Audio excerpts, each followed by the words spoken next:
Welcome to Connecting the Dots, first podcast on race and equity in early childhood education. I'm Pat, and I'll be joined by two of my colleagues in just a moment.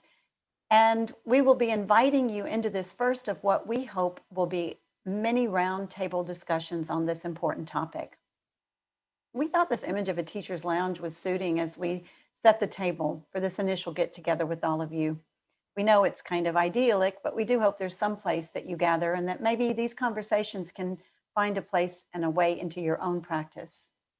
Our focus today will be on the importance of bringing the whole person to the conversation, making time and space for each person's own personal history to be shared before unpacking some of the more difficult aspects of personal prejudices and biases that we all carry. My guests and I are fortunate to have worked together as early childhood coaches in many different contexts and settings in the 5 boroughs of New York City for the past 6 years. So we've established a sense of trust, a key component when engaging in courageous conversations on race and equity.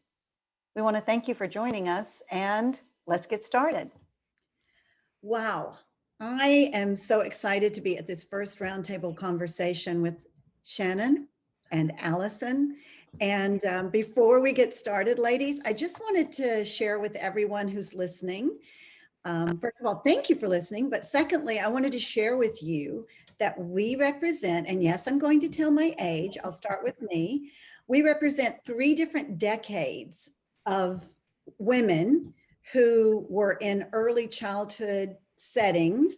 I was in an early childhood setting as a child, because that's what we're talking about, our backgrounds, in the 60s, early 60s. And Shannon was, no, and Allison was the 70s. Yep. Hard because we all look the same age, don't we? And no, we don't. And Shannon was in the 80s. So to us, we were kind of excited about realizing that and the fact that we all come from very different cultural as well as racial backgrounds. And we feel like we represent a lot of the teachers that we've seen in different classroom settings. So all these different generations are working together. And we're hopeful that by everyone understanding that sharing your backgrounds before getting into these conversations is really where it has to start. So that being said, Shannon, would you like to share with us about what it was like as a young child, your first educational experiences, and anything else growing up in Flushing? Definitely. Thank you, Right. Pat. So, as Pat said, I was my first schooling experience was in the 80s, probably the mid 80s, 84, I think. And that was in kindergarten. I did not go to pre-K or any kind of uh, childcare before school. I was fortunate enough that my mom was home with us. And I say us because I have a twin sister. And so we began our schooling journeys together. We were in separate classrooms, though. I think that was a big push in schools to separate twins and not put them in the same classroom so that they could develop their own identity and things like that. But yes, so my kindergarten teacher, she was so lovely, and she was a little black lady. She had these long braids. She often wore a skirt and a dress, and so I can sort of picture her right now. It was the 80s, so she was still wearing stuff from the 70s, like lots of cool platform shoes. Wow. Yeah, I loved all that stuff. But I would say the teaching force overall, even though my teacher happened to be black, it was the white teaching workforce in that school. It was, I would say it was a traditional school setting. So I would not say it was progressive, though in the 80s, early pre-K, K1 classrooms were much closer to what we would say is appropriate for that particular age. So in kindergarten, we were painting and we were singing and we were playing in dramatic play and I guess doing things about the alphabet and numbers, but those are not the strongest memories I have for school there at that time. The children, I would say, were majority white, but not only white. So kids mostly came from the surrounding area, which was I would say working class, middle class. Um, I happen to be Puerto Rican and come from a Puerto Rican family. Right now, I identify as a woman of color. Um, at some point, maybe you'll hear about racially how that can be a complicated thing because I'm not Black and I'm not white. And there really isn't a racial identifier for me. But at that Can I time, ask a question? I don't mean to interrupt you, but can I ask a question? At that time, and you might have been about to say this, I was were you aware? Yes, were you aware of any of that? Um, Were you relating to your Puerto Rican family member side as far as the language or the customs? Was that a real part of your life, and how did that show yes, up? I mean, I feel like I had a very New York Puerto Rican upbringing, very close to not only our grandparents but our aunts and our uncles and our cousins, and spending a lot of time together. The food that was cooked in my home was it was a mix. Sometimes it was Puerto Rican food and sometimes not. I do think that I knew I was Puerto Rican. I don't remember. I don't have any like one defining moment where I thought, I'm this color and these people are that color. I don't remember the specific, at least not very young. That came later, a little bit later in my childhood. But I think one thing we were talking about the other day was about how schools at that time really, if they were talking about culture at any point, it really was on a in a like a one day of the year kind of multicultural celebration where children were invited to bring in a food related to their culture, and everybody would try it, and it was lots of fun. But that was it. I don't remember there being that concept carried out into other parts of the curriculum or other kinds of discussions. I don't remember that. Even though there was diversity in your classroom, that Right. wasn't really something that was brought to anyone's attention. There weren't any other kind of conversations or stories or parents coming in and reading books about any specific thing that related to culture. Not that I remember, no. And I think in the 80s, you'll remember that that was the era of melting pot. Yes. Think of a pot of fondue, all the cheeses come together to make like one thing, one yummy bite. Right. But some of that, I'm hungry, but continue. yeah. But some of that melting together is also loss of what the individual is. And so the melting pot really isn't a good descriptor or a good way to approach culture and difference, and or celebrate those differences. Right. Well, thank you for bringing that up. That is a really important topic that maybe we can and will discuss in our next roundtable conversation. But I love that you're touching on that, because that melting pot thing has been something that is still kind of batted about. Yes, and as a good thing, like, yeah. Look, we're a melting pot. Right. I imagine that came from like even earlier, which was like, oh, we have to accept everyone, you know. So all getting along. We're all working closely and getting along together.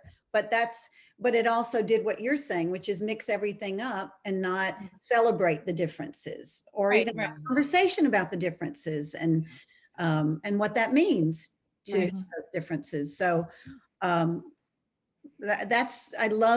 thank you for bringing all of that. I feel like I was in your classroom a little bit. I feel like I can see your teacher, and yeah, you sound like you had a pretty fun time. Like, I didn't hear any negative, and just not very much an awareness at all of race or any differences. So that's important for us to know as your friends, you know, that background of kind of what your childhood felt like and some of your first feelings about all of that. So I guess what do you think, Shannon? Should we pass the torch now to Allison? Here, Allison, here's the torch. Light it up, baby. Tell us all about your time in Trinidad. I can't wait. Yeah, that's right. So I grew up in Trinidad in the early 70s. Um, so that was a great time for me. I really had fun growing up there on an island. It was what was notable with my early childhood experience is that I actually did have like a 3K and a 4K experience, so to speak, right? I went to school. It was actually a private school. So you paid money for it. It was connected to a high school that was public, open to anybody, you can get in there. But it was like a smaller one attached to it. It had a lot of, I would guess the best way to describe it would be as a progressive school, now that I think back on it. There were, the headmistress was from England, she was white. We had a lot of teachers who came directly from Australia, Scotland, Ireland, and with them, they brought a lot of approaches that were very more hands-on, child-centered, which was not necessarily what you would see going on. In terms of the background of a lot of the teachers there, it kind of mirrored a lot of what I was used to seeing in my country, which was pretty much multicultural. We had lots of races there. What was different though is that you had, I guess with the principal, a predominance of Euro type people. So that was not exactly the same in the rest of the country, but you know, a lot of my teachers, fabulous teachers, especially the early ones, would have been very mixed, you know, multiracial. I do remember it was the 70s. I remember my kindergarten teacher was young. I remember her, especially my form picture. She had the big afro. She had the platform. She had the little denim skirt. We're girls. We all remember the fashion, don't we? Go ahead. Right. So as you said that, Shan, I was remembering her, Miss Robertson. But there was also the matronly sort of teachers. I had teachers who were East Indian. I had very, very mixed and things like that. So it was a big group of them. My early experiences, it was very much hands-on learning, child-centered. We were on top of a mountain, so we'd often go on like nature walks, bringing things back, exploring the life cycle of a tadpole, because that's all we would catch, and different things like that. So it was fun like that. Whether or not, you know, what I think was interesting thinking back to, and I think one of the conversations we had was how it reflected my country. We were, by that time, we got our independence from England in the 60s. So we were really like 10 years old and we were becoming a republic, which means we were now in charge of everything. We were making up everything. And that's kind of how I felt with the way things were going. Like they were trying to define and create and make things up. The student body, because it was in my class, because it was, you know, you had to be able to afford the school fees, which I don't think were that much because my mother was a stay-at-home mom as well. So it was just one salary. It was mixed. We had a lot of East Indians. We had a lot of people of African descent. By East Indian, I mean like from India.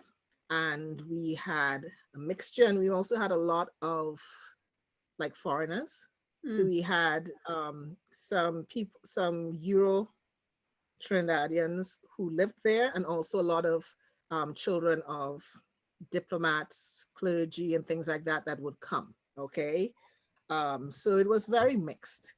In terms of how it was addressed, it was, I felt all cultures were respected.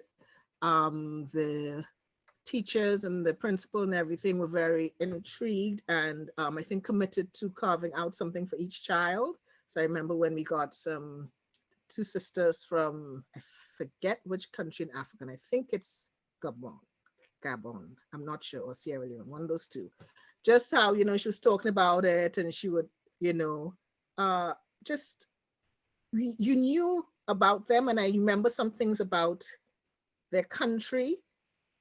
So it must have been intentional.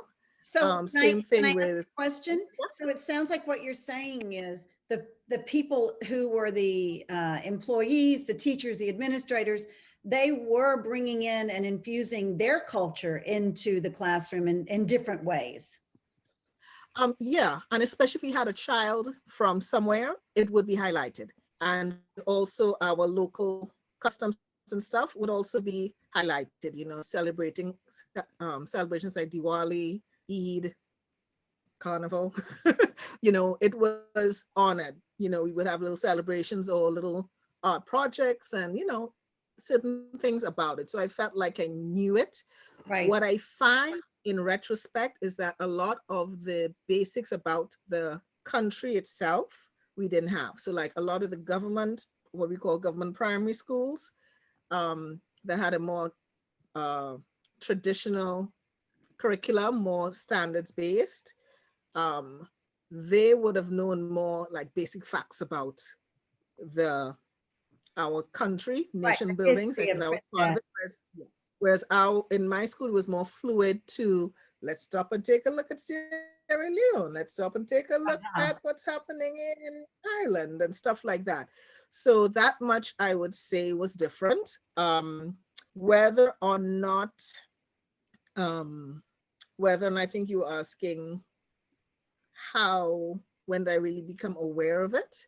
Yeah, I'd love to know that. I think we both would, right, Shannon? When did you become those aware of that first feeling of like, I am from Trinidad, I relate to or feel comfortable with this or less comfortable with that, or any of those other tiers of feeling like aware of any racial identities that were perhaps being treated differently than the So I was always aware of diversity and different things. The fact that the issue of like racism, I think that came later on.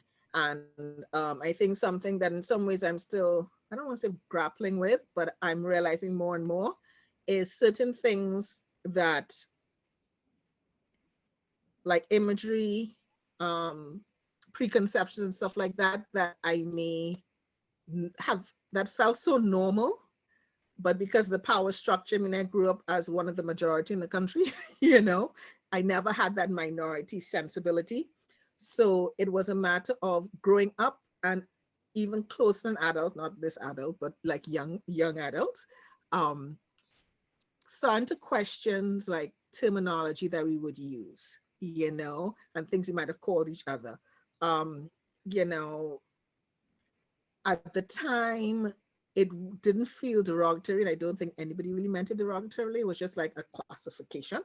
right. But time you start to think about, well, what's behind that? You know, what is the weight behind that word, and should I really continue it? You know, so over time, I begin to realize that maybe some of the language I was using, some of the descriptions, some of the jokes you would make, some of the things you would laugh at, may not be what we call politically correct. But at the time, Even it just during the felt, time that you were in that small child stage, in that early childhood stage, you can at remember. that time, that's just what I did.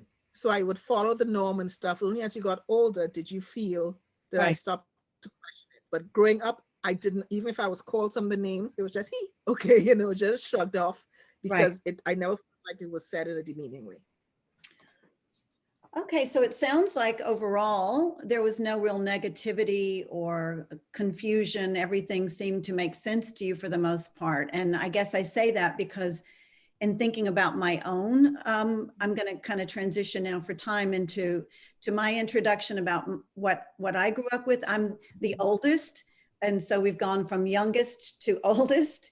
And I was listening for changes, you know, about how things have changed. And I think they have quite a bit, and some very positive, and a long way we still have to go. But growing up in the 60s, those terms like you were talking about where I grew up were definitely being used, very derogatory terms. And I grew up in a small town in Alabama, 30 minutes from Selma. And I have to say, I was just realizing growing up, I didn't have any understanding of anything that was taking place. But when I was 5 years old, 30 minutes from me, yesterday, 56 years ago, marked the anniversary of the Civil Rights March in Selma, Alabama, across the Edmund Pettus Bridge, which, do you know that I never even was taught any of that history growing up. It wasn't a point of conversation. It wasn't Mhm. discussed. And when I think about being 5 years old and 30 minutes from me, all that was happening, and to have no awareness of that, not to have parents speaking about it, not to have it being acknowledged on any way, shape, or form in conversation, it just astounds me. So I grew up not understanding a lot of what was happening around me and being very keyed into the fact when I was 5 years old that something was afoot, even though nobody was talking about it, nobody was explaining it. There weren't reports of the violence. I think somebody's mic is getting a little bit something funny, but anyway, I grew up just really being safe. And now that I think about how unsafe all of those people were around me, they were the majority. The Black Americans were the majority of the people who made up our community.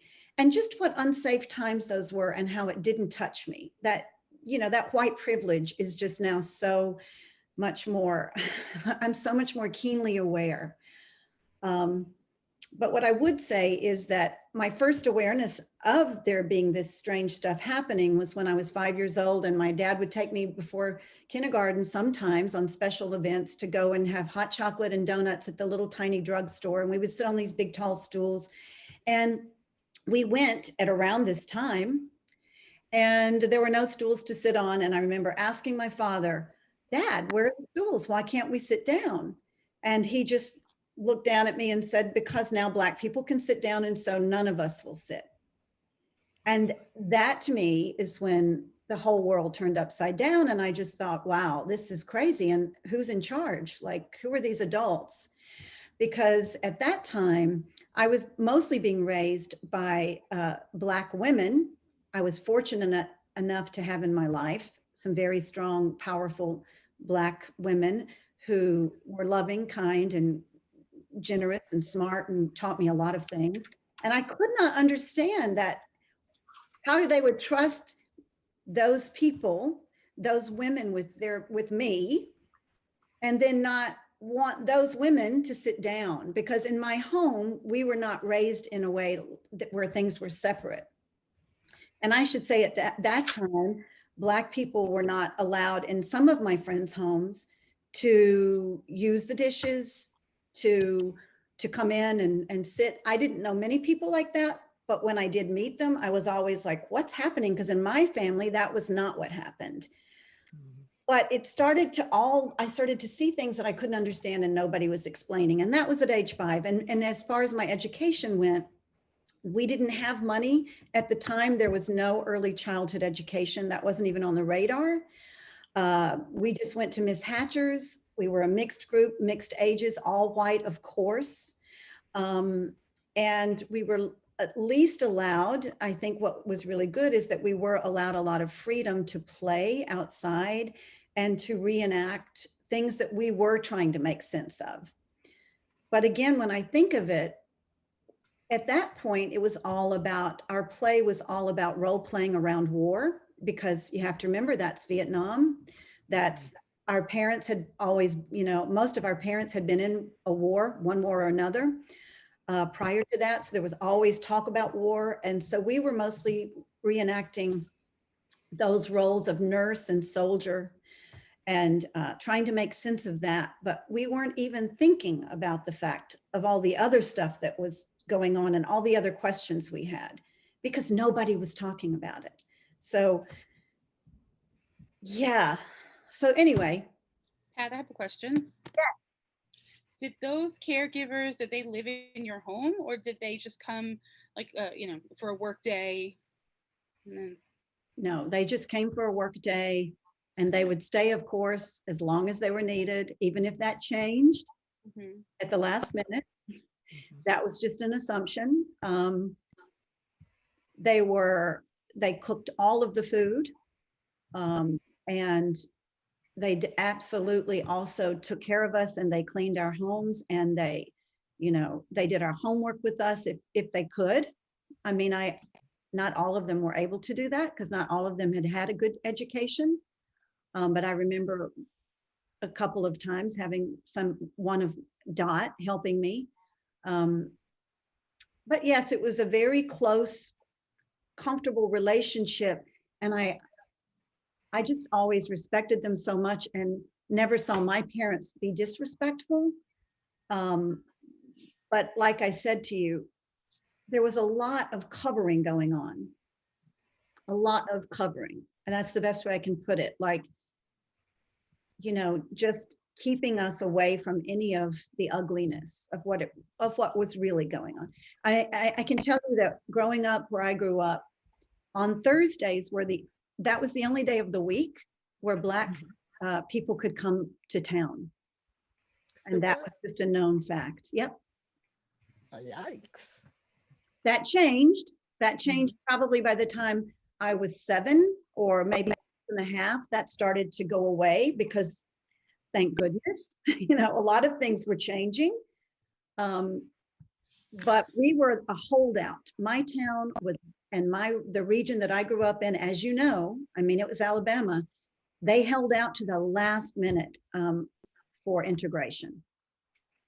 And I have a lot of other stories about that as I became a little older, like when I was in the 3rd grade, they closed down our school as far as all of the white people. White flight happened and we were thrown here, there, and yonder just because our parents put us in churches or all kinds of places just to make sure that we were not going to school together. So that's when I started, as I got older, to see some of the tension when we would drive by our school. There would be a lot of anger from the white kids on the bus screaming really horrible things to the Black children who, without wanting to, a lot of them had been told they had to go to this school now. So there's so many layers of it that I didn't understand and that were not discussed and that I'm learning so much more about now. And have always been interested in learning more about. So I just want to thank you both for engaging with me in my own education and these conversations that to me are of such critical importance, and that I know that teachers still need a lot of support around being able to talk about their history and to be able to talk about these things that they might have grown up with, some of the things that their parents might have told them growing up that really kind of confused them and shaped them. And is that happening now to young children? Of course it is. Yeah. And how do we as teachers show up looking for those teachable moments and not being afraid of them and stepping into them and even making them, constructing them sometimes, so that children who do have those questions and are grappling with, why did my dad call that person that? You know, what was that about? Lately, I've been hearing that some young children are really afraid of cops, of policemen. You know, we've got to have some of those conversations because young children are ready. They have the questions. We just have to be able to give them the answers or help them have the conversations as they are ready without being afraid of it. Yes. Yes. I agree with that. Yeah. So I thank you ladies because we're going to keep doing this. And Shannon was a leader in the Courageous Conversations About Race, that book by Singleton, which we will also bring in, I'm sure, to some of these conversations. And maybe as teachers, some of you have already begun some of these conversations using that book as an anchor. But it is our great hope that we can help create some of these types of ideas for ways that you can bring this into your communities.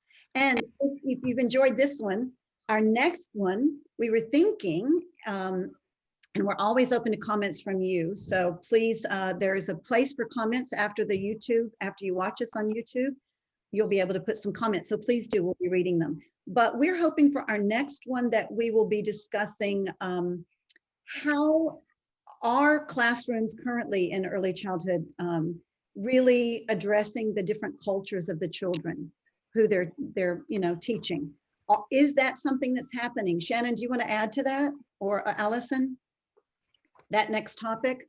I mean, I think that there is some hope that discussions and learning about culture has moved well beyond the bring your food in for one day kind of approach. And we're fortunate because we've been in and out of classrooms for so many years now. We might have some firsthand experience to share. Yes. That's what Yeah. we're hoping. Yeah.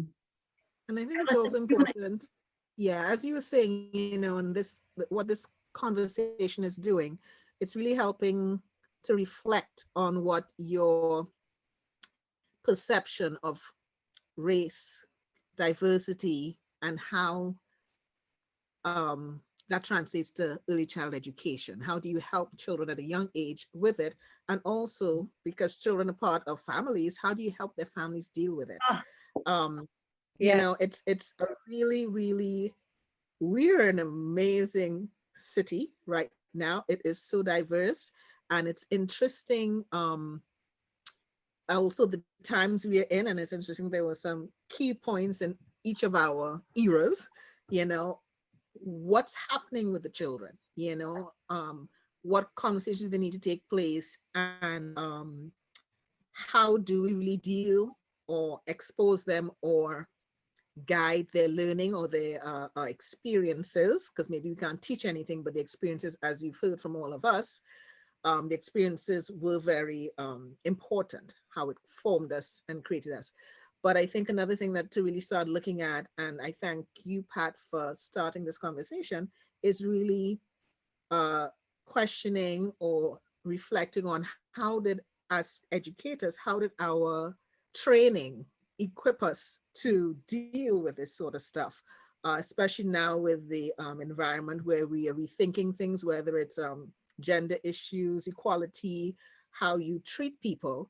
How prepared are we for that? And thank you for opening up this stage, and you know, whether it's going to be introducing resources for us or just start the conversation. How do we deal with that?